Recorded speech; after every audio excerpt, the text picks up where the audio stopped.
Well, good morning, everyone. Today is Thursday. This video is coming to you live. My name is Daniel McCrane with McCrane Associates, and small business owners choose to work with us because we help them increase their profitability, expand their scalability, and solidify their legacy, guaranteed. Today, what I want to talk about is when you're going through that transition, you're passing the business over to someone else through whatever means that's going to end up being.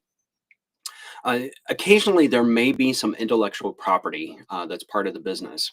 Now, when I say intellectual property, immediately you might be thinking about things like, are there trademarks, registered items, copyrights, patents, things like that. And those are all intellectual property for sure.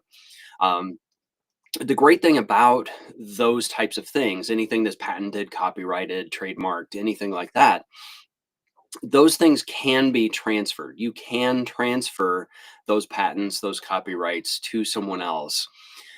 And that's something that can be used to increase the value of the business, especially if those patents or those copyrights or those trademarks are such an integral part of the business that it would be next to impossible to try to separate them.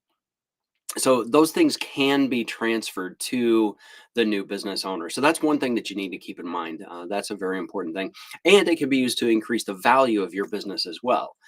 Because without those copyrighted or trademarked or patented items, the business can't function. So therefore, those items have value in and of themselves. So that's one thing you can do.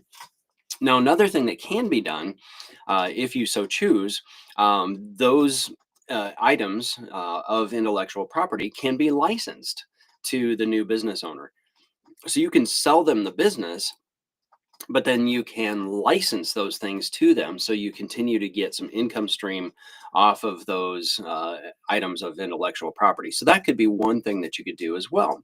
That's another option. Another thing that a lot of people don't think about when it comes to intellectual property is when you develop systems or when you develop processes in your business. So if you've got proposals and paperwork and forms, if you've got a system that you use with your customers, those things can also be considered intellectual property, even though they may not be copyrighted or trademarked.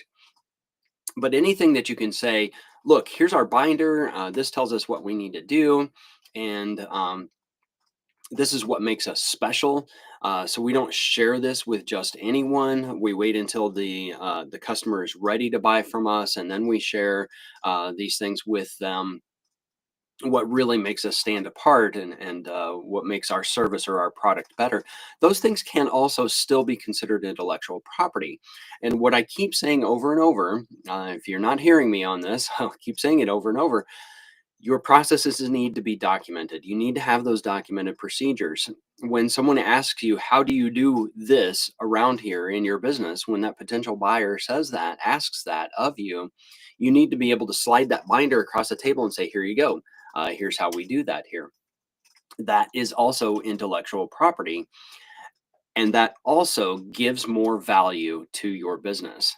So you've got to write these things down. If there is something that truly is unique and special about your business, if you can take your unique special process and give it a special name, then perhaps you could register that. You could have it listed as a trademark.